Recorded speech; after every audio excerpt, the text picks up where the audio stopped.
అపోస్తలుల కార్యముల గ్రంథం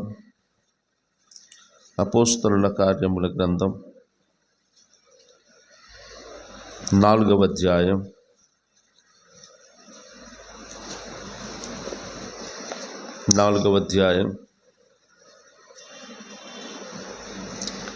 7వ వచనాన్ని మనం చదువుకుందాం.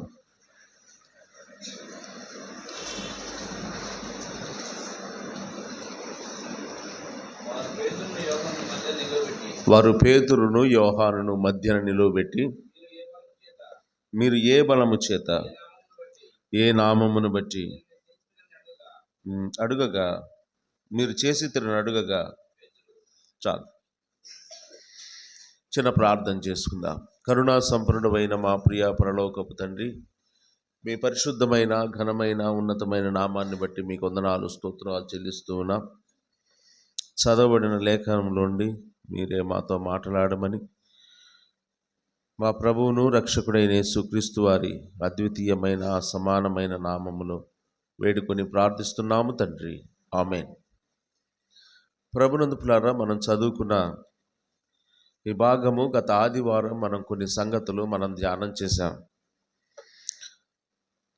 యేసుక్రీస్తు ప్రభువారు సజీవుడిగా ఈ భూమి మీద ఉన్నప్పుడు ఆయన చేసిన అద్భుత కార్యాలు ఎన్నో ఉన్నాయి. ఆయన పరలోకానికి ఆయన శిలువ మరణాన్ని పొంది సమాధిని జయించి తిరిగి లేచి పరలోకానికి ఆరోహణమై వెళ్ళిపోయాడు. ఆయన లేడు భూమి మీద అనే ఒక నిర్ధారణ వారికి వచ్చిన తర్వాత మిగతా వారందరూ ఊపిరి పీల్చుకున్నారు. శిష్యులు, ఆయన వెంబడించిన వారు భయపడ్డారు. వారు భయపడి వెళ్ళి మేడగదిలో ప్రార్థన చేశారు ఎడతెగక. వీరందరూ, మిగిలిన వారందరూ కూడా, వ్యతిరేకులందరూ కూడా ఒక రకమైన సంతృప్తి కలిగి జీవిస్తూ ఉన్నారు. మనకింకా యేసుక్రీస్తుని గురించిన సమస్య లేదు, ఆయన గురించిన ప్రస్తావన లేదు, ఇంకా ఆయన గురించిన ప్రస్తావన లేదు ఇంకా అని బహుధైర్యంగా నిబ్బరంగా ఉన్న వారి హృదయాలను కలవరపాటు చేసిన అంశమే 3వ అధ్యాయంలో జరిగిన ఆ అద్భుత కార్యం. ఆ దేవాలయం యొద్ద అద్భుత కార్యం 3వ అధ్యాయంలో శిష్యుల ద్వారా ప్రారంభమైంది. యేసు లేకుండా, యేసు ఉన్నప్పుడు అద్భుత కార్యాలు జరిగాయి. యేసు లేకుండా ఈ అద్భుత కార్యం జరగడం ఏంటి అని వారు తమలో తాము ఆలోచన చేసుకొని అడగడానికి చేరి వచ్చారు. అవన్నీ కూడా మనం గత ఆదివారం కొన్ని సంగతులు ధ్యానం చేశాం. ఆయన బలము, ఆయన నామము, ఇలా చెప్పుకుందాం. ఆయన నామములో ఉన్న బలం. యేసుక్రీస్తు ప్రత్యక్షంగా ఈ భూలోకములో లేకపోయినా కూడా ఆయన నామం ఉచ్చరించబడుతూనే ఉంది. ఆ నామమునకు బలము ప్రదర్శించబడుతూనే ఉంది భూమి మీద. ఆయన బలం ఎక్కడికి వెళ్ళలేదు. అందుకే పెంతెకొస్తు పండుగ దినమున పరిశుద్ధాత్మ దేవుడు దిగి వచ్చినప్పుడు వారు బలము పొంది అనే మాట మనం చూస్తాం. ఆ బలాన్ని వారు ఇతరులకు పంచుతున్నట్టుగా మనం చూస్తాం. అదే 3వ అధ్యాయంలో మనం గమనిస్తే వారి చీలమండలములు బలము పొందెను అనే మాట మనం చూస్తాం. నజరేయుడైన యేసు నామమున లేచి నడవమన్నప్పుడు వారి చీలమండలములు బలము పొందెను అనే మాట మనం చూస్తాం. యేసు నామములో ఉన్న శక్తి, యేసు నామములో ఉన్న బలం. అంత మాత్రమే కాదు, మనం గమనించినట్లయితే కింద వచనాల్లో ఇంకా స్పష్టంగా ఈ సూచక్రియను గురించే వాళ్ళందరూ చేరారు అని మనకి ఇంకా స్పష్టంగా అర్థం ఉంది. వారు అడిగారు. అడిగినందుకు పేతురు ఏం చెప్తున్నాడు సమాధానం, దాన్ని కొన్ని మాటలు చూద్దాం. చూడండి, 8వ వచనం.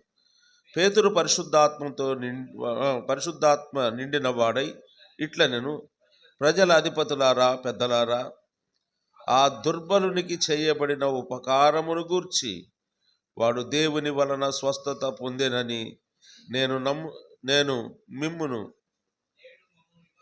నేడు మమ్మును విమర్శించుచున్నారు గనుక మీరందరూ ఇశ్రాయేలు ప్రజలందరూ తెలుసుకోవలసినదేమనగా మీరు సిలువ వేసినట్టు మృతుల నుండి దేవుడు లేపినట్టు నజరేయుడైన యేసుక్రీస్తు నామమునే వీడు స్వస్థత పొంది మీ ఎదుట నిలుచుచున్నాడు. ఇల్లు కట్టువారైన మీరు తృణీకరించిన రాయి ఆయనే, ఆ రాయి మూలకు తలరాయి ఆయను. మరి ఎవని వలన రక్షణ కలుగదు? ఈ నామమునే మనము రక్షణ పొందవలనని గాని ఆకాశము కింద మనుషుల్లో ఇవ్వబడిన మరి ఏ నామమున రక్షణ పొందలేము అని చెప్పాను. అడిగింది ఏంటి? పేతురు చెప్పింది ఏంటి? ఏమన్నా సంబంధం ఉందా? పేతురుని అడిగింది ఏంటి? ఏ నామమున ఏ బలము చేత ఈ కార్యం మీరు చేశారు అంటే, అయ్యా యేసు ప్రభు మమ్మల్ని బలపరిచాడు, ఆ మేడగదిలో ఉన్నప్పుడు ఆ బలంతో ఆ నామంతోనే చేశాము అంటే సరిపోయేది. ఎక్కడి నుంచి మొదలు పెడుతున్నాడు? మళ్ళా 2వ అధ్యాయం 36వ వచనం నుంచి మొదలు పెడుతున్నాడు. బాగా గమనించండి. 2వ అధ్యాయం 36వ వచనం నుంచి మళ్ళీ స్టార్ట్ చేస్తున్నాడు కదా. 2వ అధ్యాయం 36వ వచనంలో ఏముంది? మీరు సిలువ వేసిన యేసు. మరలా ఇక్కడ ఏమంటున్నాడు? 10వ వచనంలో 4:10 మీరందరూ ఇశ్రాయేలు ప్రజలందరూ తెలుసుకోవాల్సినది ఏమనగా మీరు సిలువ వేసినట్టు. అడిగింది ఒకటి, చెబుతుంది ఇంకొక విధానములో సమాధానం చెప్తున్నాడు. వాళ్ళని నిందించాలని, నేరారోపణ చేయాలని వారు ప్రశ్నిస్తూ ఉంటే వారికి యేసును గురించిన స్పష్టత ఇస్తున్నాడు. యేసుక్రీస్తు సిలువ వేయబడిన సంగతి, ఆయన పునరుద్ధానుడై లేచిన సంగతి వారికి అర్థమయ్యే భాషలో ఇల్లు కట్టువారు మీరు నిషేధించిన రాయి అన్నాడు. నేరుగా ప్రజలను ఉద్దేశించి మీరు నిషేధించారు ఆయన్ని. యేసు నామాన్ని నిషేధించారు, ఆ నామాన్ని మేము ఆశ్రయించాం. అది మీకు మాకు తేడా. మీరు చేయలేకపోవడానికి, ఈ అద్భుత కార్యాలు మాకు జరగడానికి కారణం ఏంటంటే ఆ నామము భూమి మీద ఉండకూడదని ఆ నామాన్ని నిషేధించాలనుకున్నారు. కానీ ఆ నామములో శక్తి ఉంది, అందుకే మేము ఆ నామమును ఆశ్రయించాం. మీరు నిషేధించిన రాయి. కానీ మీరు నిషేధించిన అది మూలకు తలరాయి అయింది అన్నాడు.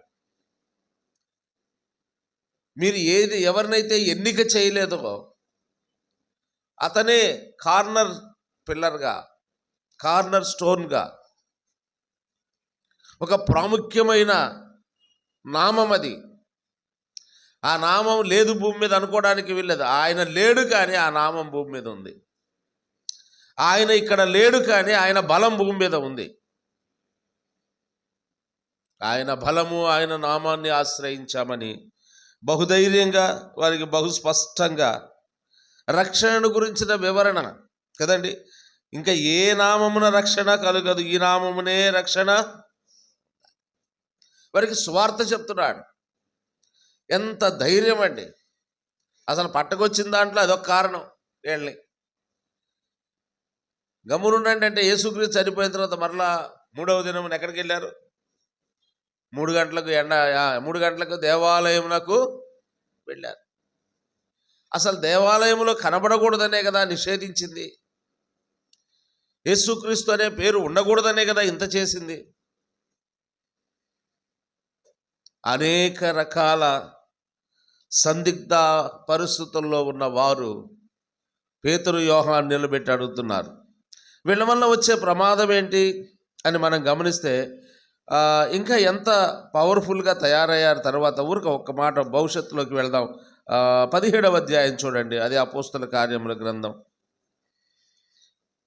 వీళ్ళ బలం ఎంతో కనబడుతుంది. 17వ అధ్యాయం 6వ వచనం.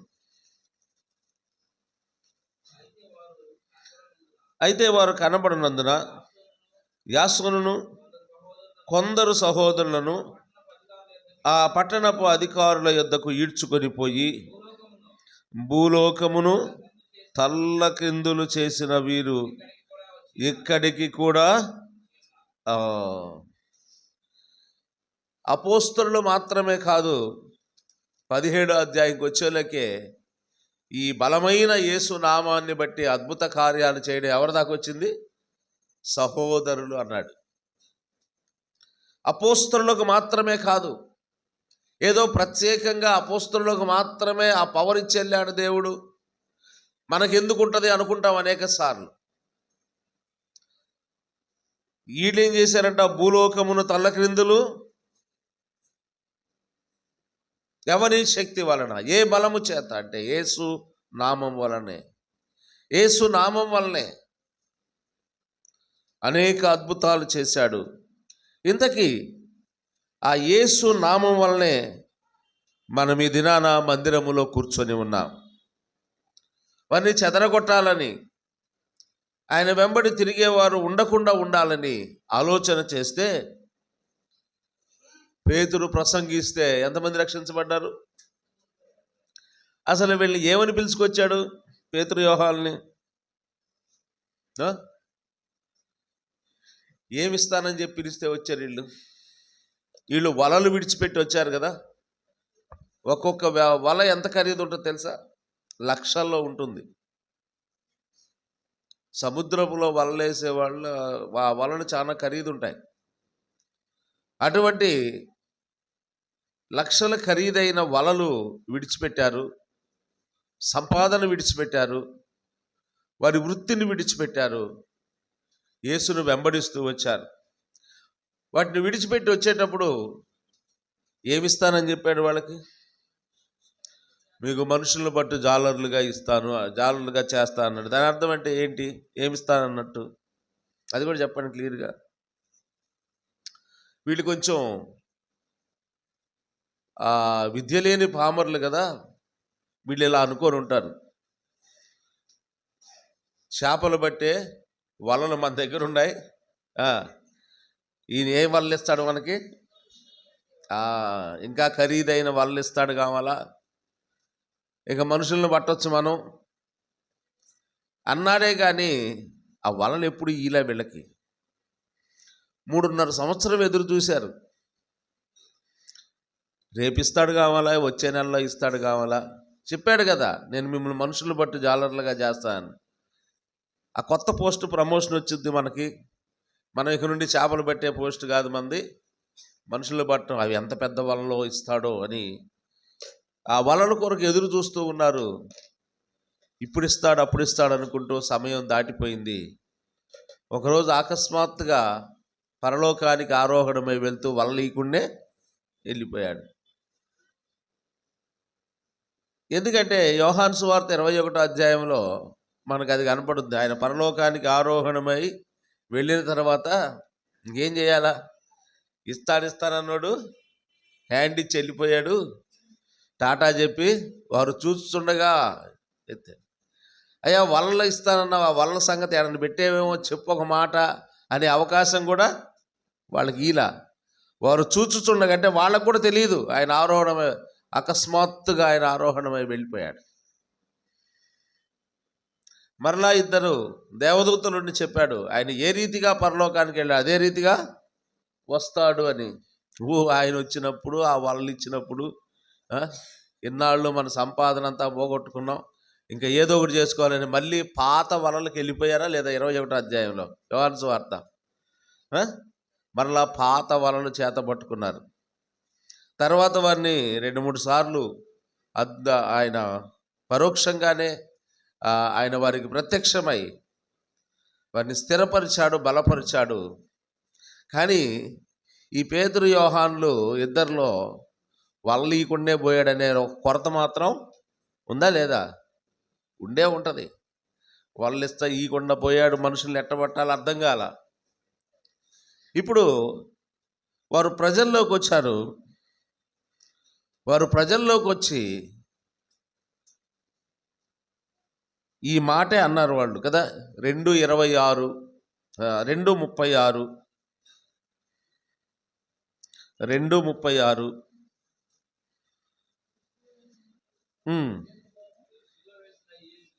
అంతే. మీరు సిలువ వేసిన యేసునే దేవుడు ప్రభువుగాను క్రీస్తుగాను నియమించి, ఇది ఇశ్రాయేలు వంశమంతయు రూఢిగా తెలుసుకోవాలి. ఇక్కడ కూడా అదే మాట ఉంటుంది చూడు, 10వ వచనంలో. అక్కడ మీరందరూ ఇశ్రాయేలు ప్రజలందరూ తెలుసుకోవాల్సిన, అక్కడ ఇశ్రాయేలు ప్రజలు తెలుసుకోవాలనే మాట 2వ అధ్యాయం 39వ వచనంలో, 36వ వచనంలో లాస్ట్లో ఉంటుంది. ఇక్కడ ఫస్ట్లో ఉంటుంది. అంతే, సెంటెన్స్ యాజ్ ఇట్ ఈస్గా ఉంటుంది. చూడండి, మీరు సిలువ వేసినట్టు మృతుల నుండి దేవుడు లేపినట్టు నజరేయుడైన యేసుక్రీస్తు నామమనే వీడు స్వస్థత పొందిన మీ ఎదుట నిలుచుచున్నాడు. బలము పొందిన తర్వాత ఆ మేడగదిలో నుండి బయటకు వచ్చారు. బయటకు వచ్చినప్పుడు ఇశ్రాయేలు ప్రజలందరూ గుమ్ముగూడి ఉండగా వారితో ఏం మాట్లాడుతున్నారంటే, మీరు సిలువ వేసిన యేసుని, సిలువ వేయబడిన క్రీస్తును ప్రకటిస్తున్నారు వాళ్ళంతే. సిలువ వేయబడిన క్రీస్తును వలగా చేసి విసిరితే ఎంతమంది పడ్డారు మనుషులు? అప్పుడు అర్థమైంది వాళ్ళకి. అప్పటికి అర్థమైంది ఆయన మరణ పునరుద్ధానమే ఈ లోకానికి ఆత్మల సంపాదనకు ఒక వల అన్న సంగతి. క్రీస్తు మన పాపముల నిమిత్తం చనిపోయాడు, ఆయన సమాధి చేయబడ్డాడు, లేఖనముల ప్రకారం 3వ తిరిగి లేచాడు. ఇదే, ఈ మాట చాలు. యేసుక్రీస్తు సిలువ వార్త, అది సువార్త లోకానికి, అనేక ఆత్మలను సంపాదించడానికి ఈ ఒక్క మాట చాలు. కానీ నేటి దినాల్లో పెద్ద పెద్ద బోధకుల ప్రసంగాల్లో ఈ మాట వినబడకుండా ప్రసంగం చేస్తున్నారండి. ఈ మాట వినబడట్లేదు. ఆయన సిలువను గురించిన వర్ణన, ఆయన సిలువలో పడిన శ్రమలు, ఆయన సిలువలో పొందిన దెబ్బలు, ఆయన వేదన, ఆయన అవమానం, దాని గురించిన ప్రస్తావనే లేదు. ఎలా పడతారు మనుషులు? ఆత్మలు ఎలా సంపాదిస్తారు? వారు వల విసరగానే 3,000 మంది చేర్చబడ్డారు అనే మాట మనం చూస్తాం. ఆ తర్వాత మరలా ఇంకొక మాట కూడా చూడండి. వీరి మీద కోపగించుకోవడానికి వాళ్ళ కారణం ఏంటి అంటే,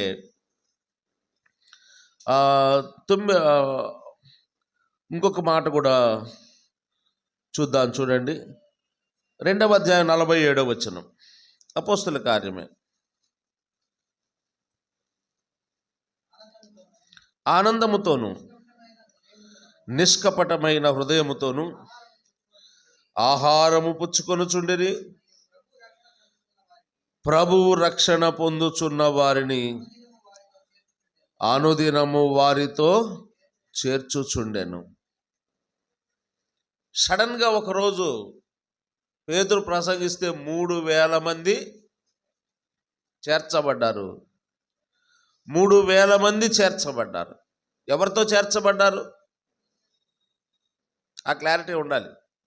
ఎవరితో చేర్చబడ్డారు?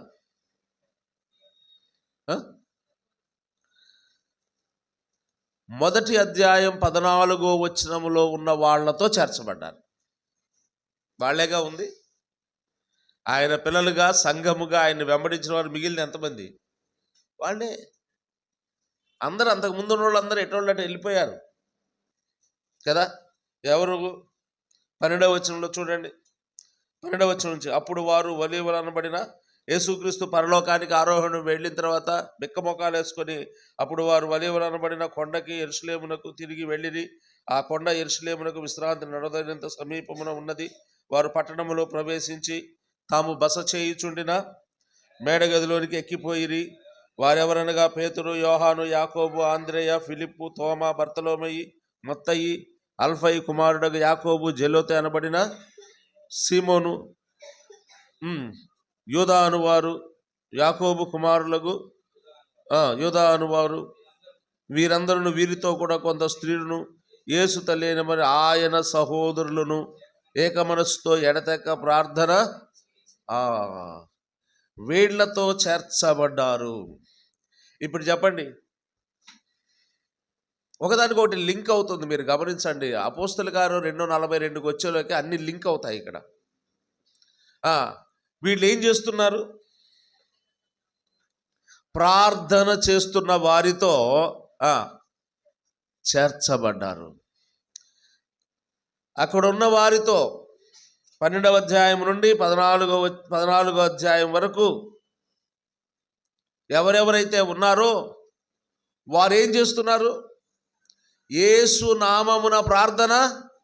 యేసుక్రీస్తు వెళ్ళిపోయిన తర్వాత వాట్ వండర్ఫుల్ అండి, ఎంత అద్భుతంగా. యేసుక్రీస్తు వెళ్ళిపోయిన తర్వాత ఎవరు బోధించారు వీళ్ళకి? ఆయన వెళ్ళినా కూడా ఆయన నామమున మనం ప్రార్థన చేయొచ్చు. ఇక్కడ ఆయన లేకపోయినా పర్వాలేదు, ప్రత్యక్షంగా మన మధ్య ఆయన నామమున ప్రార్థన చేస్తే ఆయన వింటాడు అని ఎవరు చెప్పారు వీళ్ళకి? చెప్పండి. పోనీ అంతకుముందు ఎప్పుడైనా చెప్పాడా యేసు ప్రభు?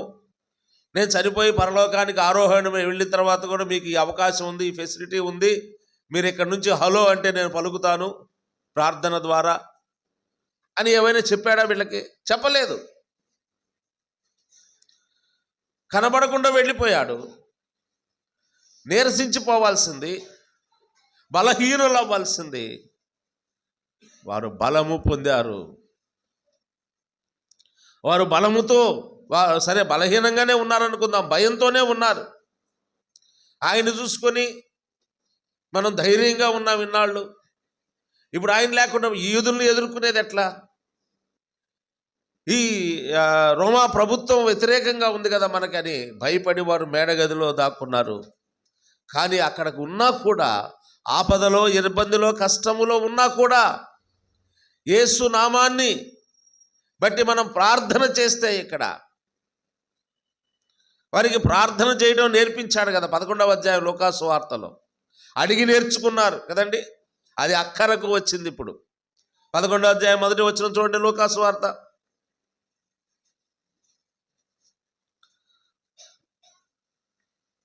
11:1 త్వరగా. ఆయన ఒక చోట ప్రార్థన చేయుచుండెను. ప్రార్థన చాలించిన తరువాత ఆయన శిష్యుల్లో ఒకడు, ప్రభువా, యోహాను తన శిష్యులకు నేర్పినట్టుగా మాకును ప్రార్థన చేయటం. అడిగి నేర్చుకున్నది అక్కరకు వచ్చిందండి. అంతకుముందు ఎప్పుడు ఈ ప్రార్థనతో పని లేదు వాళ్ళకి. నేర్పించాడు, ఇలా చేయాలి ప్రార్థన, నమూనా ఒకటి ఇచ్చాడు, అన్నీ ఉన్నాయి. కానీ ఈ ప్రార్థనతో అవసరం పడలా వాళ్ళకి. యేసుక్రీస్తు ఎప్పుడైతే పరలోకానికి ఆరోహణమై వెళ్ళాడో అప్పుడు వారికి ఏం గుర్తొచ్చింది చెప్పండి? ఎన్నో ఉన్నాయి గుర్తు రావాల్సినవి కదా.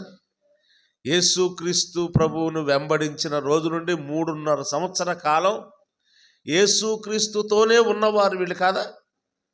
3.5 సంవత్సర కాలం యేసుక్రీస్తుతో ఉన్నట్టు ఎన్ని మెమరీస్ ఉంటాయండి కదా. ఎన్ని మెమరీస్. ఎవరైనా చనిపోయినప్పుడు వాళ్ళ గురించి ఏదైనా చెప్పమంటే చాలా సంగతులు చెబుతాం మనం. కొద్ది పరిచయం ఉన్నా కూడా చాలా సంగతులు చెప్తాం. ఇప్పుడు యేసుక్రీస్తు చనిపోయాడు, పరలోకానికి వెళ్ళిపోయాడు, ఆరోహణమై వెళ్ళి. ఇప్పుడు యేసుక్రీస్తు లేడు. అయ్యో మనతో ఉన్నవాడు లేడు కదా అన్నాడు. ఇప్పుడు ఆయన చెప్పిన మాటలు, చేసిన కార్యాలు, వాళ్ళతో మాట్లాడిన మాటలు, సహజంగా మన ఇంట్లో ఎవరైనా చనిపోయినప్పుడు, వాళ్ళు దాటిపోయినప్పుడు అప్పుడప్పుడు మనం జ్ఞాపకం చేసుకునే మెమరీస్ ఏంటి చెప్పండి? చెప్పాలి. ఏం మెమరీస్ జ్ఞాపకం చేసుకుంటాం? వాళ్ళు మనతో మాట్లాడిన మాటలు కొన్ని గుర్తొస్తుంటాయి. వాళ్ళు మనతో ప్రవర్తించిన ప్రవర్తన కదా, ఇవన్నీ జ్ఞాపకాలు వస్తుంటాయి. ఆపదలో ఉన్నప్పుడు వాళ్ళు మనకి ఏదైనా చేసిన మేళ్ళు, ఎన్నో ఇలా చెప్పుకుంటూ వెళ్తే ఎన్నో ఉంటాయి. వాళ్ళకి మనకుండే అటాచ్మెంట్స్ని బట్టి ఎన్నో జ్ఞాపకాలు వస్తాయి. వాళ్ళు చేసిన పనులు, వాళ్ళు ఏదన్నా నవ్విస్తే ఆ మాటలు, వాళ్ళు ఎప్పుడైనా మనల్ని ఇబ్బంది పెడితే అవి కూడా. అప్పుడప్పుడు నేను మా మామయ్య గురించి ఏదైనా చెప్పాల్సి వస్తే ఏదైనా పిల్లలు కొట్టే విషయం కాడకి తల్లిదండ్రులు ఇప్పుడు పిల్లల్ని కొట్టనివ్వట్లేదు, అందుకే అట్ట తయారవుతున్నారు కదా. అనే వస్తే నేను చాలా మందికి ఇలా చెప్పేవాడిని. పెళ్ళయ్యి నాకు చింటూ పుట్టిన తర్వాత కూడా మా మామయ్య కొట్టాడు నన్ను 3 సార్లు ఏం కొట్టాడు. నిజం. చింటూ పుట్టిన తర్వాత కూడా నన్ను మా మామయ్య 3 సార్లు కొట్టాడు. కొట్టేంటే చిన్న పిల్లోడిని కొట్టినట్టు కాదు, కానీ మామూలుగా ఆయన మిలిటరీ వాడు కదా, కొడితే వాతలు పొంగేయి మామూలుగా చెయ్యి. అది ఆ రోజు కోపం వచ్చినా అది ఎలా మిగిలింది నాకు, ఒక మెమరీగా, స్వీట్ మెమరీగా. ఆయన ఆ రోజు అలా చేశాడు. చేసినా కూడా ఇప్పుడు చిన్నపిల్లల్ని కొట్టడానికి ఉందండి? ఉందా? ఏం చెప్పి వస్తున్నారు స్కూల్లో చేర్చి? తల్లిదండ్రులు చెప్పండి ఈ రోజుల్లో. మా పిల్లోడిని కొట్టండి నేను ఎవరిని చెబుతున్నారా? కొట్టండి అని చెప్పిన రోజు బాగుపడ్డారండి పిల్లలు. ఈ రెండ పెద్దవాళ్ళందరినీ స్కూల్లో కొట్టారా కొట్టలేదా? దాదాపుగా కొట్టుకు తన్నులు తిన్నవాళ్ళు ఎవరు లేరు. నన్నైతే 10th క్లాస్ చదివేటప్పుడు మా హెడ్ మాస్టర్ అయితే ఫ్రాన్సిస్ జేవియర్ అని, అది క్యాథలిక్ స్కూలు, అది చాలా స్ట్రిక్ట్ స్కూల్. అంతకుముందు నేను చేరిన తర్వాత దాని స్ట్రిక్ట్ అంతా పోయింది నా నుంచి. రాజశేఖర రెడ్డి గారు కూడా దాంట్లోనే చదివాడు. అసలు ఒకరోజు అయితే ఆయన ఫ్రాన్సిస్ ఎగ్జేవియర్ గారు లైన్లో, దెబ్బలు తినేవాళ్ళ లైన్లో నేను కూడా వచ్చాను.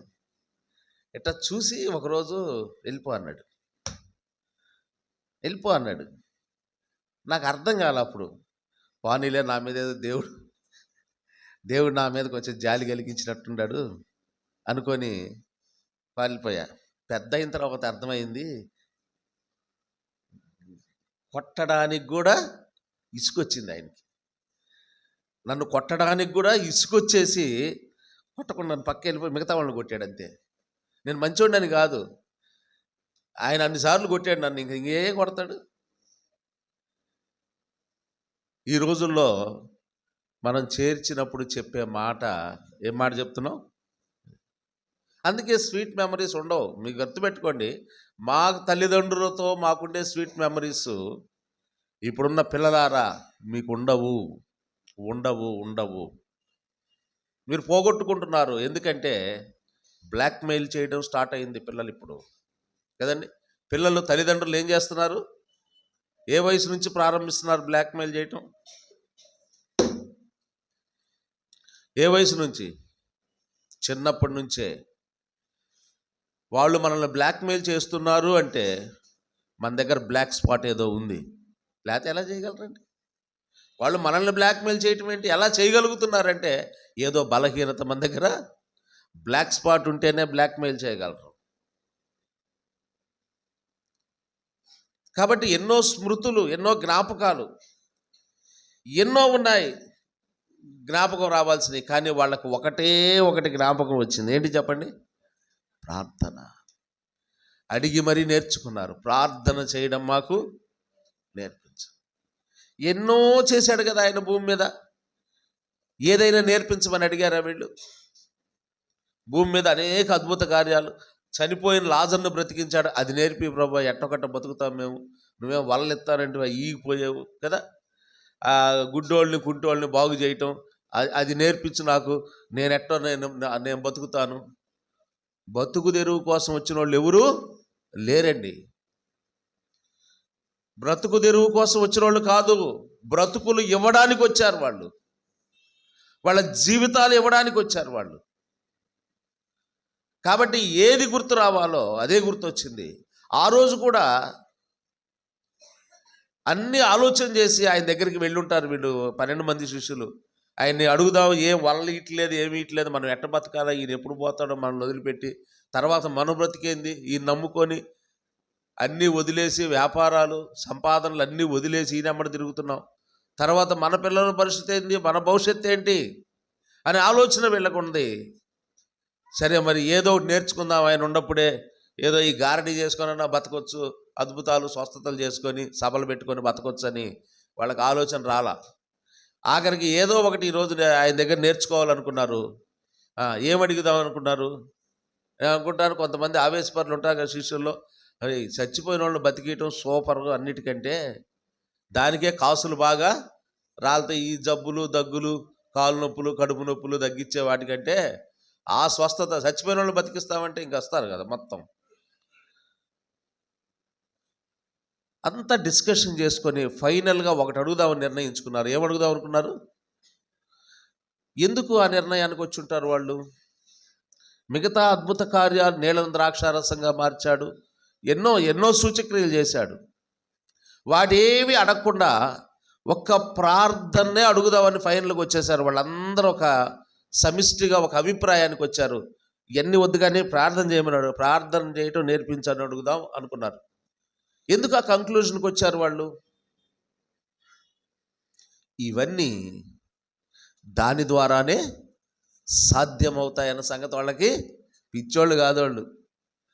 ఇవన్నీ కూడా మనం చెయ్యాలి అంటే దేని ద్వారా చేయగలం? ప్రార్థన ద్వారా చేయగలం. ఆ ప్రార్థన అనేది నేర్చుకుంటే ఆయన లేకపోతే ఆయనకే చేస్తాం కదా ప్రార్థన. అప్పుడు ఆయన ఉన్నట్టే కదా. ఆయన ఒకరోజు మనల్ని వదిలిపెట్టి వెళ్తానంటున్నాడు, అప్పుడప్పుడు వేస్తున్నాడు డైలాగ్ ఆయన కూడా కదా. నేను మిమ్మల్ని విడిచిపెట్టి వెళ్ళు, కాలము సమీపించుచున్నది అనే డైలాగ్ అప్పుడప్పుడు పడుతుంది, చెవులు పడుతుంది. ఈయన లేనప్పుడు మనం ఎలా బ్రతకాలి, ఎలా సర్వైవ్ అవ్వాలి, ఈయన లేకుండా మనం ఎలా నిలబడగలం అనే ఆలోచనకు వచ్చారు. ఎస్, ఈయన లేకపోయినా ఈయన బలము మన మధ్య ఉండాలి అంటే ప్రార్థన నేర్చుకుంటే చాలు. ప్రార్థన వస్తే చాలు మనకి. ఆ ప్రార్థనతో ఆయన ఉన్నట్టుగానే మనం జరిగించవచ్చు కార్యాలని ఆ రోజే తెలుసుకున్నారు వాళ్ళు. తక్కువళ్ళు కాదు. ఆ రోజే అవగాహనకు వచ్చారు. ప్రార్థన నేర్పించమని అడిగారు. ఇప్పుడు 11వ అధ్యాయం 11వ వచనంలో ఆయన పరలోకానికి ఆరోహణమై వెళ్ళాడు.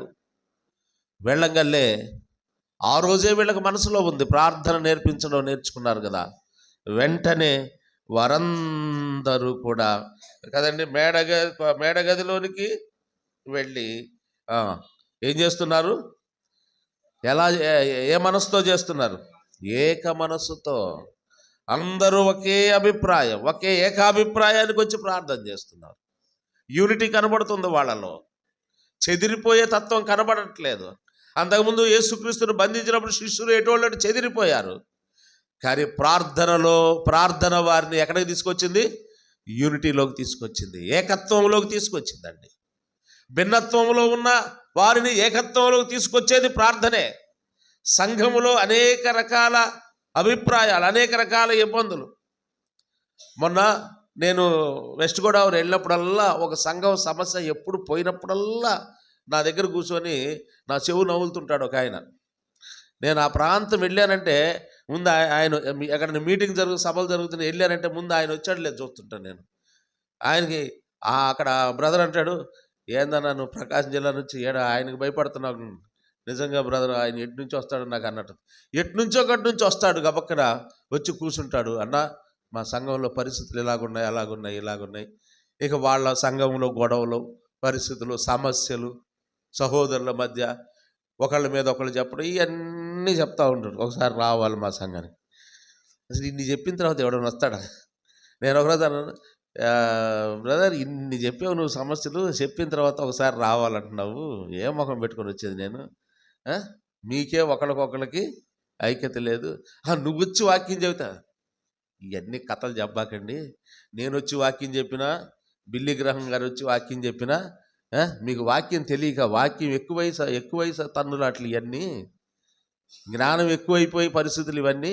కాబట్టి నేను వచ్చి వాక్యం చెప్పినా ఆడ పరిష్కారం అయ్యేది ఏం ఉండదులే. కానీ అట్లా కాదండి. ఆయన ప్రతిసారి చెప్పినప్పుడల్లా నేను ఒక మాట అంటాను, సరే అన్న ప్రార్థన చేస్తాంలే అంట. ఒకసారి ఉండి, ఏందన్నా ఎప్పుడు వచ్చి చెప్పినా కూడా ప్రార్థన చేద్దామంటాం కదా. అప్పుడు అనిపించింది నాకు, ఇతనికి దాని పవరు అర్థం కాలేదు.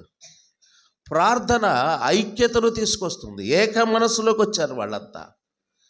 ఏక మనస్సుతో ఎడతెగగా ప్రార్థన చేస్తున్నారు. కాసేపు కూడా ప్రార్థన చేయకుండా నిద్రపోయిన వాళ్ళు కదా గెత్సెమనే తోట దగ్గర. పేతురు, యోహాను, యాకోబులను అక్కడ పెట్టి కొంచెం దూరం వెళ్ళి ఆ గెత్సెమనే తోట దగ్గర ఆయన మిక్కిలి వేదనతో కదండి విజ్ఞాపన చేసి లేచి వచ్చేళ్ళకి వీళ్ళు ముగ్గురు ఏం చేస్తున్నారు?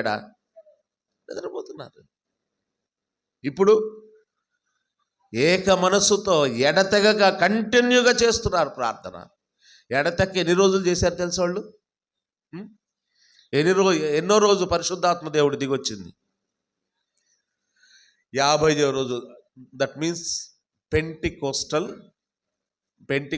డే అంటే 50th డే అని అర్థం. దాని అర్థం అది సమస్త పేరు పెట్టుకున్నారు. కానీ పెంతికోస్తు పండుగ దినము అంటే పెంటికోస్టల్ డే అంటే 50th డే, 50వ రోజు అని అర్థం. ఎప్పటి నుండి? ఆ కౌంట్ కూడా కావాలా? ఆరోహణమై వెళ్ళిన దగ్గర నుండి కాదు. ఎక్కడి నుండి? 50వ రోజు. యేసుక్రీస్తు ప్రభు పునరుద్ధానుడై లేచిన దగ్గర నుండి 50వ రోజు ఇది. యేసుక్రీస్తు పునరుద్ధానుడై లేచాడు. ఎన్ని రోజులు ఉన్నాడు భూమి మీద ఆయన? చెప్పండి. అదన్నా 40 రోజులు ఉన్నాడు. యేసుక్రీస్తు ప్రభువారు పునరుద్ధానుడై లేచిన దగ్గర నుండి ఎన్ని రోజులు ఉన్నాడు? 40 రోజులు ఉన్నాడు. అంటే 40వ రోజున ఆయన పరలోకానికి ఆరోహణమై వెళ్ళిపోయాడు. 50వ రోజున పరిశుద్ధాత్మదేవుడు దిగి వచ్చాడు. ఇప్పుడు చెప్పండి, వీళ్ళు ఎడతెగక కంటిన్యూషన్గా ఎన్ని రోజులు ప్రార్థన చేశారు? 10 రోజులు ప్రార్థన చేశారండి. 10 రోజులు కంటిన్యూషన్గా ప్రార్థన చేసి బయటకు వచ్చి ఒక్కొక్కళ్ళు RDX బాంబు పేలినట్టు పేలుతున్నారండి. ఎక్కడిది బలం? ప్రార్థనలో నుండి దేవుని బలాన్ని పొందుకున్నారు. ప్రార్థన ద్వారా దేవుని బలాన్ని పొందుకున్నారు. బయటకు వచ్చారు. అంతకుముందు భయపడి దాక్కున్న వాళ్ళు ఇప్పుడు బయటికి ఎలా వస్తున్నారంటే వీరుల్లాగా వచ్చి ఎక్కడ నిలబడ్డారు? యెరూషలేము వీధుల్లోకి వచ్చేసారు. వాళ్ళు జ్ఞానవంతులు, పండితులు, విద్యావేత్తలు, అధికారులు ఉండే ఏరియా అది. ఆ యెరూషలేము దేవాలయము చుట్టుపక్కల అంతా ప్రాంగణాల్లో సామాన్యుడు ఎవడు రాడు అక్కడికి. అంతా అధికారులు, ఇందా చెప్పుకున్నాం కదా మనం, శాస్త్రులు, పరిసయ్యులు, సద్దూకయ్యులు, ధర్మశాస్త్రోపదేశకులు, ప్రజల పెద్దలు, అధికారులు, న్యాయాధిపతులు వాళ్ళు ఉండే ఏరియా అది. డైరెక్ట్గా అక్కడికి వచ్చేసారు. అక్కడికి వచ్చి ఏమంటున్నారు? మీరు సిలువ వేసిన, దేంతో వచ్చారు చెప్పండి? ఇప్పుడు వీళ్ళు మనుషులను పట్టు వలతో వచ్చారండి.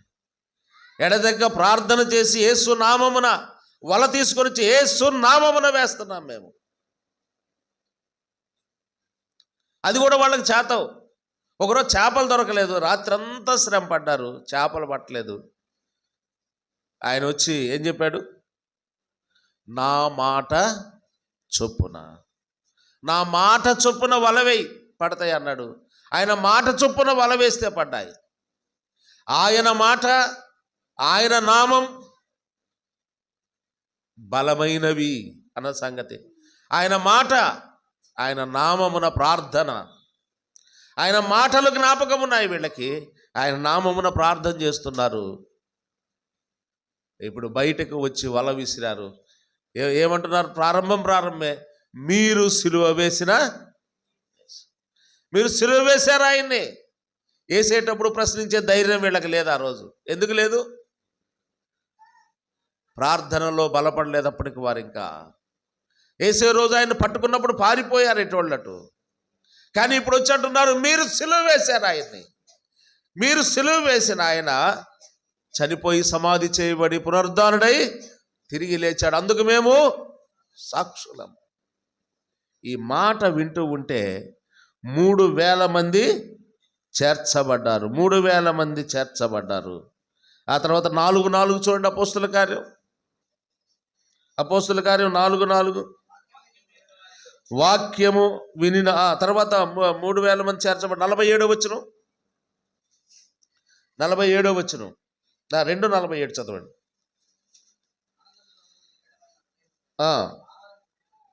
ఉమ్, ఉమ్. చేర్చుచుండెను కదా, ఇందాక మనం ముందు చూసాం 41లో చేర్చబడిరి. ఎవరితో? అంతకుముందు ఉన్న వారితో, ప్రార్థన చేసిన వారితో చేర్చబడుతూ ఉన్నారు. ఆ తర్వాత వీళ్ళు కూడా 2:47 అనుదినము. ఇది ఒక రోజు కాదు, రోజు జరుగుతుంది. అంతకుముందు చేపలు పట్టేది ఎప్పుడో ఒకసారి పోయి పట్టుకొని వచ్చి కదలకుండా. ఇప్పుడు ఈ చేపలు వల దొరికిన తర్వాత ఏం చేస్తున్నారు వీళ్ళు? రోజు వల విసురుతున్నారు, ప్రతిరోజు వల విసురుతున్నారు. ఏమని విసురుతున్నారు? మీరు సిలువ వేసిన యేసును, ఆయనే క్రీస్తు ప్రభు, ఆయనే దేవుడు. మీరు సిలువ వేసి వద్దనుకున్నారు కదా, ఆయనే దేవుడు, ఆయనే మూలం. మీరు నిషేధించారు ఆయన్ని. మీరు 3వ అధ్యాయంలో అంటాడు, మీరు జీవాధిపతిని చంపారు. కానీ మరణం ఆయన బంధించుట అసాధ్యం. ఎందుకంటే ఆయన జీవాధిపతి, జీవానికే అధిపతి. జీవం ఆయన మాట వింటది. ఉండమంటే ఉంటుంది, వెళ్ళమంటే. ఇప్పుడు మీరు నిషేధించారంటే చేర్చబడిరి అనే మాట, చేర్చబడిరి. ఆ తర్వాత ఇంకొక చోట 4:4 చదవండి. వాక్యము వినిన వారిలో అనేకులు నమ్మిరి. వారిలో 5,000 ఆయను. పురుషులు మాత్రమే. వాక్యం వినిన వారిలో అనేక మంది దేవుణ్ణి నమ్ముకున్నారు. ఓన్లీ పురుషులు ఎంతమంది? ఇంకా స్త్రీలు ఎంతమందో? పురుషుల కంటే ఎక్కువ ఉంటారా, తక్కువ ఉంటారా? మందిరంలో స్త్రీలు ఎక్కువ ఉంటారా, పురుషులు ఎక్కువ ఉంటారా? స్త్రీలే ఎక్కువ ఉంటారు కదా. కుటుంబ ప్రార్థన పెట్టినా వాళ్ళే ఎక్కువ ఉండేది, మందిరంలో వాళ్ళే ఎక్కువ ఉంటారు. సభల్లో చెప్పండి, సభల్లో ఎవరు ఎక్కువ ఉంటారు? స్త్రీలే ఎక్కువ ఉంటారు. పరిచర్య చేసే దాంట్లో ఎవరు ఎక్కువ ఉంటారు? స్త్రీలే ఎక్కువ ఉంటారు. పరలోకంలో ఎవరు ఎక్కువ ఉంటారు? స్త్రీలే ఎక్కువ. నరకంలో ఎవరు ఎక్కువ ఉంటారు? అక్కడ కూడా మీరే ఎక్కువ ఉంటారు, అది గుర్తుపెట్టుకోండి. అక్కడ కూడా ఇన్ని చోట్ల మీకు మెజారిటీ వచ్చినప్పుడు అక్కడ మెజారిటీ లేకపోవడానికి ఈవీఎంలు ఏమైనా ట్యాంపరింగ్ జరుగుతాయా? జరగవు కదా. జరుగుతాయా? అక్కడ కూడా మెజారిటీ మీదే. సరే, వీళ్ళు ప్రార్థన చేస్తున్నారు.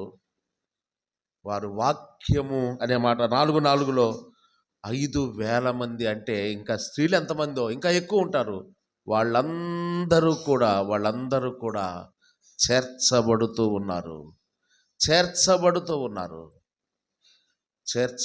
ఉన్నారు. బలమైన కార్యాలు జరుగుతున్నాయి. దేని ద్వారా? ప్రార్థన ద్వారా. వెనక ఎవరున్నారు? యేసు నామము ద్వారా బలమైన కార్యాలు జరుగుతున్నాయి. ఆ నామమే ప్రధానం, ఆ నామమే ప్రాముఖ్యం. మనం ఈరోజు ఇలాగ ఉన్నాము అంటే ఆయన నామమే. ఊరికే కొన్ని వచనాలు మీకు చూపిస్తాను చూడండి. లూకాసు సువార్త 24వ అధ్యాయం 46-47 వచనాలు. ఒక 6 సంగతులు. దానికంటే ముందుగా మత్తయి 16:18 మనకు తెలిసిన మాటే. ఇందాక యేసు నామమును గురించి చెప్తూ వాళ్ళు ఏమన్నారు? మీరు నిషేధించిన రాయి మూలకు తలరాయి అయింది. సంఘానికి ఆయనే శిరస్సు అని దాని అర్థం. ఇక్కడ మరియు నీవు పేతురువు, ఈ బండ మీద, నీ బండ మీద కాదు, ఈ బండ మీద అంటే ఆయన యేసు ప్రభు అనే బండ మీద, ఈ బండ మీద నా సంఘమును కట్టుదును, పాతాళ లోక ద్వారములు. యేసు నామమున సంఘమునకు పునాది కనబడుతుంది. ఇక్కడ యేసు నామమున సంఘమునకు పునాది వేయబడింది. ఆ సంఘమనే కట్టడములోకి మనల్ని తీసుకొచ్చింది కూడా ఆయన నామానే వచ్చాం మనం. ఇంకొకళ్ళు ఆయన చెబితే వచ్చాం, ఈయన చెబితే వచ్చాం కదండి. ఎవరి ద్వారా? యేసు నామమునే. ఒకవేళ ఇలాగ అనొచ్చు ఎవరైనా ఒక కుటుంబం, అదిగోండి మమ్మల్ని ఆ బ్రదర్ మాకు పరిచయము, ఆ సిస్టర్ మాకు పరిచయము, వాళ్ళ ద్వారా మేము వచ్చామండి అన్నది. వాళ్ళు మీకు ఇక్కడికి రావడానికి మార్గం చూపించుంటారే కానీ ఏ నామాన్ని బట్టి వచ్చాం? ఉన్నారు బ్రదర్ కిషోర్, హైదరాబాద్ నుంచి వచ్చిన బ్రదర్ ఉన్నారు ఇక్కడ. వచ్చి వెళ్ళారా? రాత్రి నేను ఏలూరు దగ్గర ట్రైన్లో ఉన్నప్పుడు 10:30, 11 గంటలప్పుడు ఆ బ్రదర్ ఫోన్ చేశాడు నాకు, కిషోర్ అని. ఫోన్ చేసి ఇక్కడ వచ్చి అది బోర్డు నంబర్ చూసుకొని చేశాడు నాకు.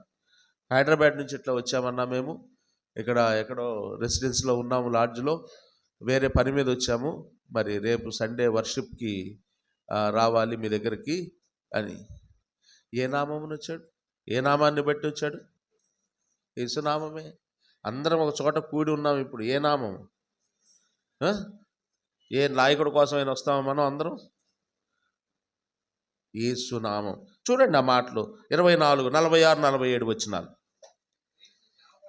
క్రీస్తు శ్రమపడిన 3వ దినమున మృతులలో నుండి లేచిననియు యెరూషలేము మొదలుకొని సమస్త జనములలో ఆయన పేరట, పేరన్న నామమన్న ఒకటి, ఆయన నామమున, ఆయన పేరట మారు మనస్సును పాప క్షమాపణయు,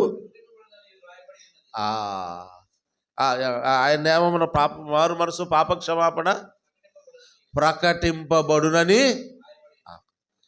ఇప్పుడు ప్రకటించే దాంట్లో ఆయన నామం ఉందా? సిలువను గురించిన మాట ఉందా? చాలా మంది ప్రసంగాల్లో ఆ మాట వినబడట్లేదండి. సిలువను గురించిన వార్తే లేదు. ప్రకటించబడినప్పుడు ఆయన నామమున మారు మనస్సు పాపక్షమాపణ. క్రైస్తవులు లోకానికి ఏం ప్రకటిస్తున్నారంటే మత మార్పిళ్ళు కాదండి. తెలియనోడు ఎవడో పిచ్చోడు మాట్లాడే మాట అది. ఆఫ్ నాలెడ్జ్ వాళ్ళు పీపుల్ మాట్లాడతారు కదా, చాలా మంది మాట్లాడతారు, చాలా ఆఫ్ నాలెడ్జ్గా నాకు అందుకే ఆశ్చర్యం వేస్తుంది. ఏంది వీళ్ళు చదువుకున్నారా లేదా, అసలు ఇండియాలో చదువుకున్నారా లేదండి? ఏ దేశం మతం అంటారు ఇక్కడ? చదువుకున్న వాళ్ళు అంటున్నారండి ఆ మాట. అమెరికా అనే దేశం ఒకటి ఉందని వాస్కోడిగామా ఎవడు కదా ప్రపంచానికి తెలిసింది ఏ సంవత్సరాలు అండి? 16 కదా, 16th సెంచరీ కదా కొలంబస్. అమ్మా 15వ సెంచరీ అనుకుంటా, 15వ 16వ శతాబ్దం, 14 నాకు తెలియదు, మీరు చెప్పాలి, గుర్తులేదు నాకు. ఇప్పుడు జీకేలు ఎవరు చెబుతారులే పని.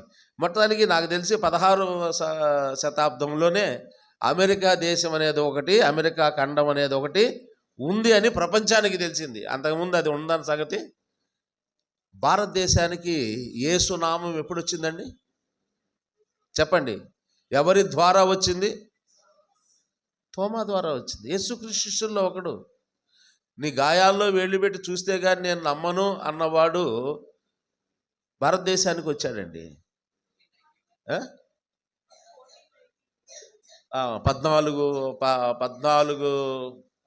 1492వ సంవత్సరం అమెరికా అనే ఒక ఖండం భూమి మీద ఉంది. మనలాగా అక్కడ కూడా కొంతమంది మనుషులు జీవిస్తున్నారు అన్న సంగతి ప్రపంచానికి తెలిసింది. అప్పుడు ఇంకొంతమంది అంటారు బ్రిటిష్ వాళ్ళు వచ్చేటప్పుడు తెచ్చారంట.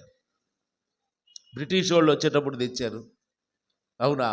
బ్రిటిష్ వాళ్ళు వచ్చి ఎన్ని సంవత్సరాలు అవుతుంది? చదువుకుంటున్నాం కదా మనం, బుక్స్లో ఉంది కదా, పాఠాల్లో చదువుకొని వచ్చాం కదా, చదువుకొని మేధావులం అయిపోయాం కదా కదా. మేధావులు అయిపోయిన తర్వాత బ్రిటిష్ వాళ్ళు వచ్చారండి అన్న. ఎన్ని సంవత్సరాలు అవుతుంది వాళ్ళు వచ్చి? వాళ్ళు ఎన్ని సంవత్సరాలు పరిపాలన చేశారు మనల్ని? 200 సంవత్సరాలు పరిపాలన చేశారు. ఇప్పుడు స్వాతంత్రం వచ్చి ఒక 70-77 సంవత్సరాలు అయింది. మొత్తం కలిసి 300 తిప్పి కొడితే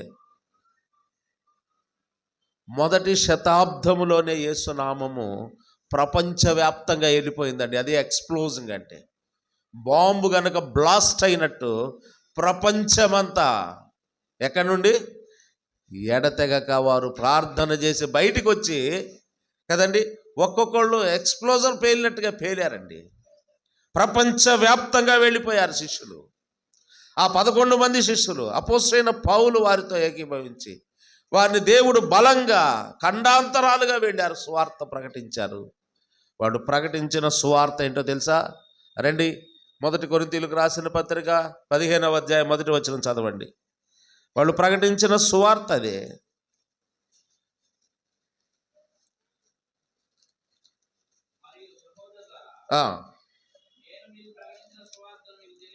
నేను ప్రకటించిన సువార్తను మీకు తెలియపరుచున్నాను.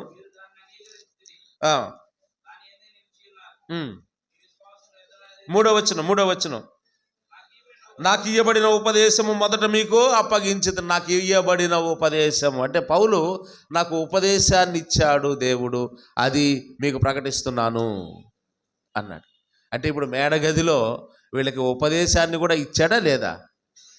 పరిశుద్ధాత్మ దేవుని దిగి వచ్చినప్పుడు ఏమొచ్చింది? వీళ్ళకి ఉపదేశాన్ని ఇచ్చాడు. ఆ ఉపదేశాన్నే ప్రసంగిస్తే ఏమొచ్చింది?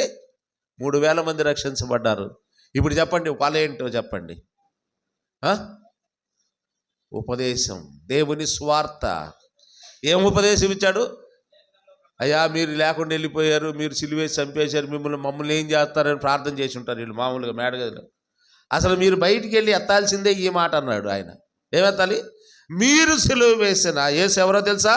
ఆయన ప్రభువు క్రీస్తు. ప్రార్థనలో జరిగి ఉంటాయి డిస్కషన్. అయ్యా ఆ మాట అన్నందుకే కదయ్యా నిన్ను సిలువ వేసింది. ఇతను దైవదోషణ చేస్తున్నాడు, దేవుని కుమారుడు అని చెప్పుకుంటున్నాడు. ఆ మాట నువ్వు అన్నందుకే కదయ్యా నిన్ను సిలువ వేసింది. మళ్ళీ నువ్వు లేకుండా అదే మాట మమ్మల్ని అనమంటున్నావు. వెళ్ళి అనండి, మీరు సిలువ వేసిన యేసు క్రీస్తు. ఇదే ఉపదేశం.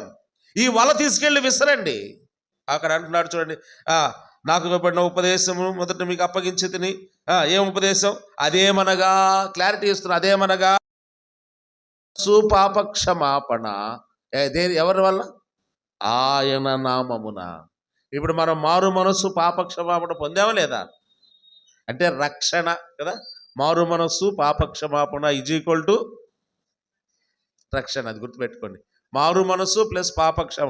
ఒట్టి మారు మనస్సు ఉండి పాపక్షమాపణ పొందకపోతే రక్షణ దొరకదు కదా. మారు మనస్సు పాపక్షమాపణ రక్షణలోకి నడిపిస్తుంది ఒక విషయాన్ని. ఇప్పుడు చెప్పండి, మనకు యేసు నామమున, మీరు చెప్పాలి, రక్షించబడ్డాం. మనం రక్షించబడిన దాని వెనుక ఏ నామం ఉంది? ఆయన నామం. ఆయన నామమును బట్టే ఎవరైనా కదండి, మీరు హిందువు కదా, మీరు ఎలా ఈ మతంలోకి దిగారు, వాళ్ళ భాష, నేను వాళ్ళ భాష అంటున్నాను కదా, వెంటనే ఎవరి పేరు చెబుతారు? ఆయన నామం బయటికి తీసుకొస్తారు. ఆయన వలన, ఆయన చేసిన అద్భుత కార్యాలు, ఆయనే నిజమైన దేవుడని మేము నమ్మామండి. మన రక్షణ వెనుక ఆయన నామం ఉంది. రెండవ మాట, యేసు నామమున రక్షించబడాలి. రెండవది అపోస్తుల కార్యం 19:5. మనకు యేసు నామానికి ఉన్న సంబంధం ఏంటో చూసుకొని ముగిద్దాం. 19:5, వారు ఆ మాటలు విని ప్రభు అయిన యేసు నామమున బాప్తిస్మము. యేసు నామం 2:38 కూడా ఉంటుంది ఆ మాట. అపోస్తుల కార్యం 2:38 కూడా ఉంటుంది. యేసు నామమున బాప్తిస్మము పొందారు. అప్పుడు ఏదో పెళ్ళప్పుడు బాప్తిస్మం తీసుకోవాలంటే తీసుకున్నానండి అంటున్నాడు. అప్పుడు ఏ నామం తీసుకున్నట్టు?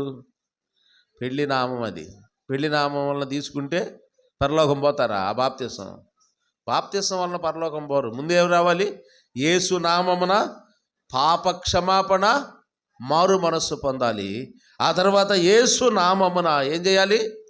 బాప్తిస్మం పొందాలి. యేసు నామమున బాప్తిస్మం పొందాలి. తర్వాత మత్తయి 18:20. 18:20,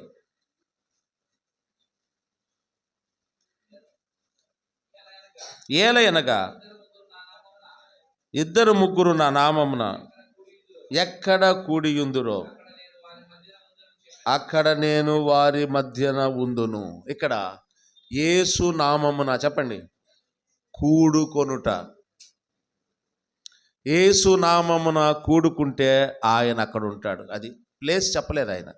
ఉందా ఇక్కడ ప్లేస్ కానీ, బిల్డింగ్ కానీ, ఏరియా కానీ ఏమని చెప్పాడా? ఏం చెప్పలా.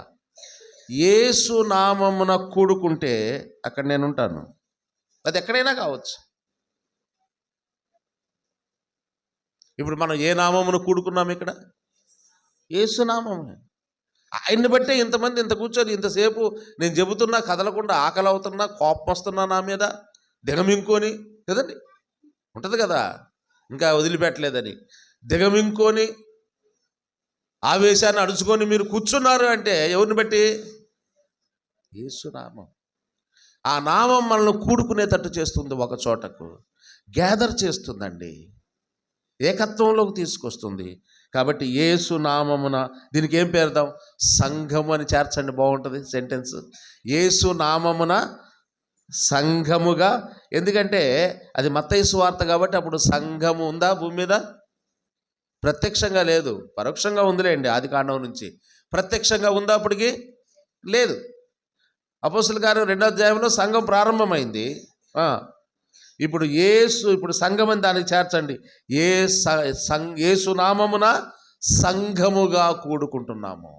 ఒకటి, యేసునామమున రక్షించబడ్డాం, యేసునామమున బాప్తిస్మం పొందాం, యేసునామమున కూడుతున్నాం. యోహాను సువార్త 16:24. యోహాను సువార్త 16:24.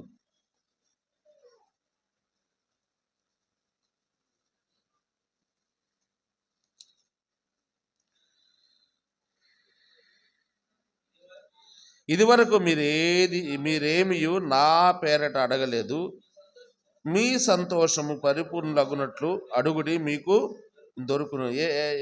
మీరు నా పేరట అడగలేదు, ఇప్పుడు అడగండి అన్నాడు. అంటే ఎవరి పేరట అడగాలి?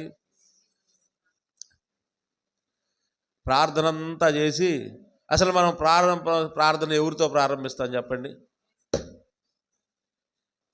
ఎవరితో ప్రారంభిస్తాం? యేసు ప్రభు అని ప్రార్థన ప్రారంభించేవాళ్ళు ఎంతమంది ఉన్నారు? చేతులెత్తండి. తండ్రితో ప్రారంభిస్తాం ప్రార్థన. పరలోకమందున్న మీరు ఎవరు ప్రార్థన ప్రారంభించినా సంబోధన ఎవరితో ప్రారంభమవుంది? తండ్రితో. ముగించేది ఎవరితో? మధ్యలో నడిపించేది ఎవరు? త్రిత్వం ఉంది అక్కడ. పరలోకమందున్న మా తండ్రి అని ప్రారంభిస్తాం. యేసుక్రీస్తు నామములో ఏడుకుంటున్నాము తండ్రి. యేసుక్రీస్తు నామము ద్వారానే తండ్రితో మనం సంబోధించగలం, మాట్లాడగలం. యేసుక్రీస్తు అనే నామము లేకపోతే తండ్రి వద్దకు మనం వెళ్ళడానికి అవకాశం ఉందా? ఆయన దేవునికిని నరులకును మధ్యవర్తిగా ఈ లోకానికి వచ్చాడు. ఆయన మరణము విడిపోయిన తండ్రిని మనలను కలిపిందండి. ఏదేను తోటలో ఆదాము పాపం చేసినప్పుడు తండ్రితో సంబంధం తెగిపోయింది మానవ జాతికి. దాన్ని పునరుద్ధరించడానికి కుమారుడిగానే ఆయనే ఈ లోకానికి వచ్చాడు. కుమారుడిగా వచ్చి ఆ సిలువలో ఆ కార్యాన్ని చేసి తండ్రితో మనల్ని ఐక్యపరిచాడు. అందుకే యేసుక్రీస్తు నామమున, చెప్పండి దానికి టైటిల్ మీరు పెట్టండి, ప్రార్థన. యేసుక్రీస్తు నామమున ప్రార్థన. దానికి సపోర్టింగ్ ఇంకోటి యోహాను సువార్త 14లో కూడా చూడండి, 13-14 వచనాలు, 14వ అధ్యాయం అదే పేజీలోనే. మీరు నా నామమున దేన్ని అడుగుదురో తండ్రి కుమారుని యందు మహిమపరచబడుటకై దానిని చేతును. నా నామమున మీరు నన్ను ఏమి అడిగినను నేను చేతును. తండ్రి నామమున, యేసు నామమున ప్రార్థన చేయాలి కదా. యేసు నామమున ప్రార్థన చేయాలి. బాగున్నాయి కదా ఈ 4? ముగించుకుందామా? ఒకటి, యేసు నామమున రక్షణ. మన బలం ఏంటి? మనకున్న శక్తి ఏంటంటే యేసు నామమున రక్షించబడ్డాం, యేసు నామమున బాప్తిస్మం పొందాం, యేసు నామమున సంఘముగా కూడుకుంటున్నాం, యేసు నామమున ప్రార్థన చేస్తున్నాం. బాగున్నాయి కదా ఇవి. ఇంకొకటి యాంటీ డైరెక్షన్లో ఒకటి చెబుదాం. యేసు నామమున ఇంకా ఏముంటాయి? అపోస్తుల కార్యం 5వ అధ్యాయానికి రండి. అపోస్తుల కార్యం 5వ అధ్యాయం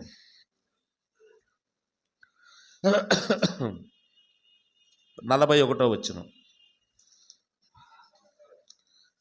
ఆ నామము కొరకు అవమానము పొందుటకు పాత్రులని ఎంచబడినందున వారు సంతోషించుతూ మహాసభ ఎదుట నుండి వెళ్ళిపోయి ప్రతిదినము దేవాలయములోని ఇంటింటను మానక బోధించుచు యేసే క్రీస్తని. అక్కడ జరిగింది ఏంటంటే, అక్కడ 40వ వచనం గమనిస్తే వారు అతని మాటలకు సమ్మతించి అపోస్తులను పిలిపించి కొట్టించి అపోస్తలులు పిలిపించి కొట్టించి యేసునామమున దెబ్బలు కదండి, కొట్టించి యేసునామమును బట్టి బోధింపకూడదని ఆజ్ఞాపించి వారిని విడుదల చేశారు. వాళ్ళు ఏం చెప్పారు తెలుసా?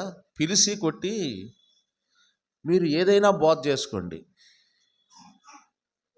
ఏం చెప్పకూడదు, మీరు ఆయన పేరు మాత్రం ఎత్తద్దు. ఆయన పేరు ఎత్తకుండా ఎంతసేపు అయినా. అందుకే నేను ఇప్పుడు అంతా టీవీ బోధకులు, యూట్యూబ్ బోధకులు వాళ్ళ మాట ఫాలో అవుతున్నారు వీళ్ళు. ఆయన ఊసే ఉండదు, ఆయన సిలువ వర్తమానమే, సిలువను గురించిన మాటే ఉండదు. పాపి మారు మనస్సు, పాప క్షమాపణ పొందాలి. ఏ కాంగ్రిగేషన్, పెద్ద పెద్ద కాంగ్రిగేషన్ వచ్చిన వాళ్ళు ప్రజలను ఉద్దేశించి, అసలు మీరు మారు మనసు పొందారా, పాప క్షమాపణ పొందారా? పాప క్షమాపణ పొందకపోతే మీ పాపంలోనే మీరు చచ్చిపోతే నరకానికి వెళ్తారు. ఈ మాటలు ఎవడు చెప్తున్నాడండి? ఈరోజు ఎవడు చెప్పట్లా. ఆ మాటలు చెబితే జనం రారండి. జనం వచ్చే మాటలు చెప్తున్నారా? జనాన్ని గ్యాదర్ చేసుకునే మాటలు చెప్తున్నారు. యేసు నామం ఉన్న వాళ్ళకి ఏం చెప్పారు? కొట్టి చెప్పారు. ఓరగా చెప్పలా. ముందేం చేశారు? పట 4 కొట్టారు వాళ్ళని తీసుకొచ్చి కదండి. పిలిచి కొట్టించి, చూడండి ఎంత బాగా, పిలిచి కుర్చీ వేసి అన్నట్టుంది కదా. పిలిచి కొట్టించి, రే అబ్బాయి ఒక మాట చెప్తున్నానండి, ఏం చేశారు? యేసు నామమును బట్టి బోధింపకూడదని చెప్పాలా, మీరు బోధించుకోండి. మోషేను గురించి చెప్పుకోండి, లేరా మనకు ధర్మశాస్త్రంలో పాత నిబంధనలు ఎంతమంది భక్తులు? యెషయాను గురించి చెప్పండి, ఇర్మియా గురించి చెప్పండి, నోవాహును గురించి చెప్పండి, జలప్రళయాన్ని గురించి చెప్పండి, పాత నిబంధన అంతా చెప్పుకోండి. మీరు ఏది ఎత్తకూడదు? ఆ ఒక్కడి పేరు ఎత్తకుండా చెప్పుకోండి. బైబిల్ అంతా చెప్పుకోండి. మీరు ఆ ఒక్కడి పేరు ఎత్తవద్దు అన్నారు. అదే ఫాలో అవుతున్నారు ఇప్పుడు చాలామంది జనం, బోధకులు, సంఘాలు. కానీ వీళ్ళు బయటికి వచ్చి దెబ్బలు తిని, ఆ ఆజ్ఞ తిని వచ్చి, ఆ నామము కొరకు అవమానము పొందుటకు పాత్రులని ఎంచబడినందున వారు సంతోషించుచు మహాసభ యొద్ద నుండి, అక్కడ కూడా ఒక మహాసభ జరిగింది. ఎందుకు? పేతురు యోహాను పిలిచినప్పుడు ఎట్లయితే సభ జరిగిందో ఇక్కడ కూడా ఒక మహాసభ జరిగింది. ఏదైనా యేసు నామం అనేది లేకుండా చేయాలి ఈ సభ యొక్క ఉద్దేశం. వీళ్ళ ఉద్దేశం అదే. వారు సంతోషించు వారి యొద్ద నుండి వెళ్ళిపోయి ప్రతిరోజు స్టార్ట్ చేశారు. అంతకుముందు మరి వారానికి ఒకసారి చెప్పేవాళ్ళు, 2 రోజులకు ఒకసారి చెప్పేవాళ్ళు. దెబ్బలు కొట్టి పంపించిన తర్వాత ఏమైంది? ఎవరం there is every action opposite and equal, Newton's third law start అయింది. వీళ్ళు బయటకు వచ్చి ప్రతి దినము దేవాలయములో, అంతకుముందు ఓన్లీ దేవాలయంలోనే బోధించేవాళ్ళు, ఇప్పుడు ఇంటింటా సువార్త ప్రారంభమైంది. వాళ్ళు ఇండియన్ ఎవ్రీ హోమ్ క్రూసైడ్ వాళ్ళు ఇంటింటా సువార్త మేము ప్రారంభించామంటారు. వాళ్ళే ప్రారంభించారు ఆ రోజు. ఇంటింటా ఏం చేస్తున్నారు? మానక బోధించు యేసే క్రీస్తని. యేసు నామమున శ్రమలు, అవమానాలు, దెబ్బలు కూడా ఉంటాయి. వాటిని కూడా సహించాలి. యేసు నామమున రక్షించబడ్డాం, యేసు నామమున బాప్తిసం పొందాం, యేసు నామమున సంఘముగా కూడుకుంటున్నాం, యేసు నామమున ప్రార్థన చేస్తున్నా. మనకు యేసును బట్టే, యేసు నామాన్ని బట్టే కొన్ని అవమానాలు, కొన్ని నిందలు, హేళనలు ఈ లోకములో తప్పవు. అవి కూడా యేసు నామాన మనం భరించాలి. ఇంకొక మాట కూడా చూసి ముగించుకుందాం. అదే అపోస్తుల కార్యం 19వ అధ్యాయం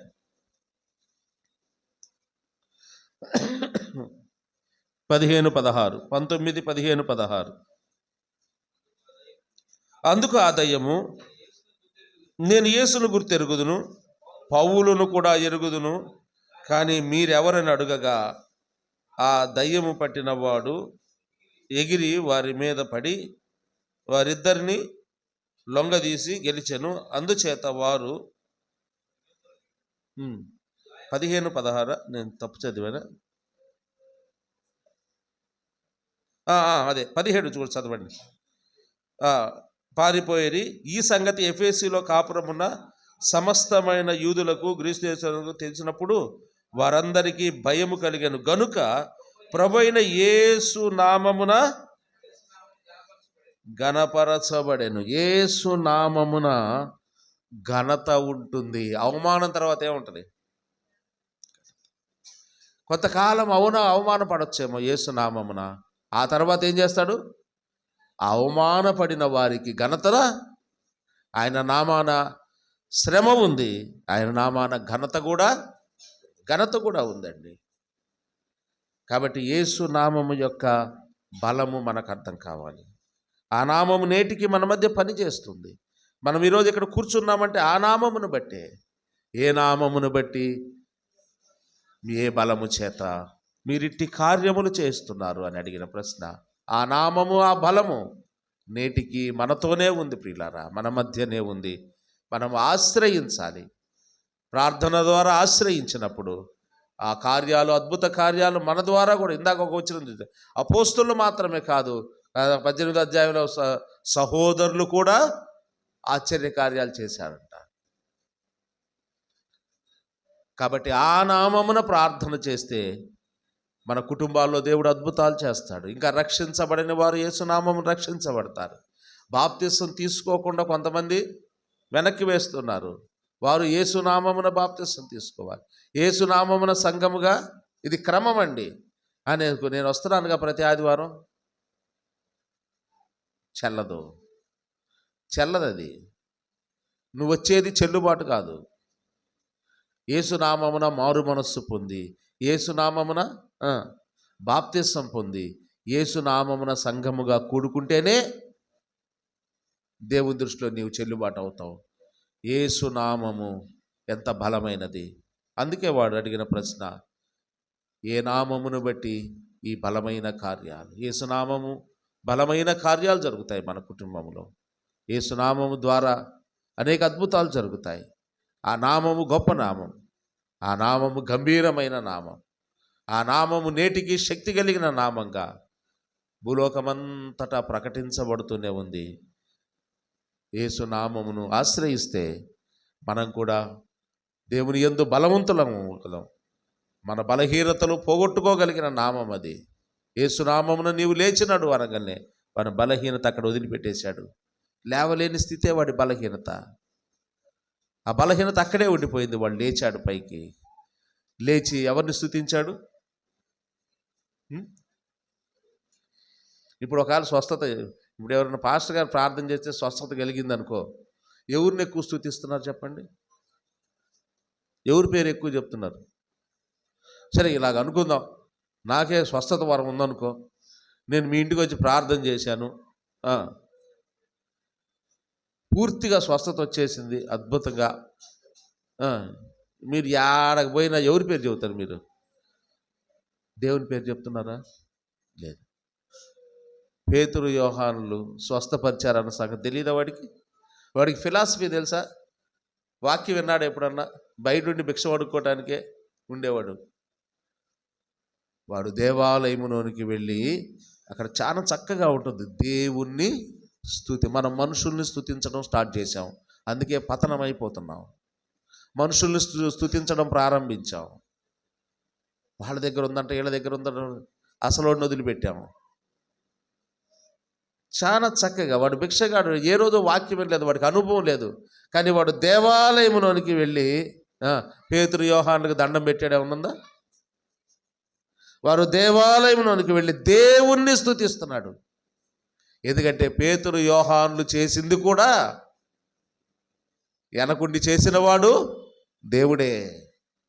కాబట్టి ఆ నామమును స్తుతిస్తూ, ఆ నామమును గౌరవిస్తూ, ఆ నామము ద్వారా మనం కూడా గణపరచబడుతూ ముందుకు సాగబోతు. అలాగూ సాగడానికి ప్రభు కృప మనకు తోడైండును గాక.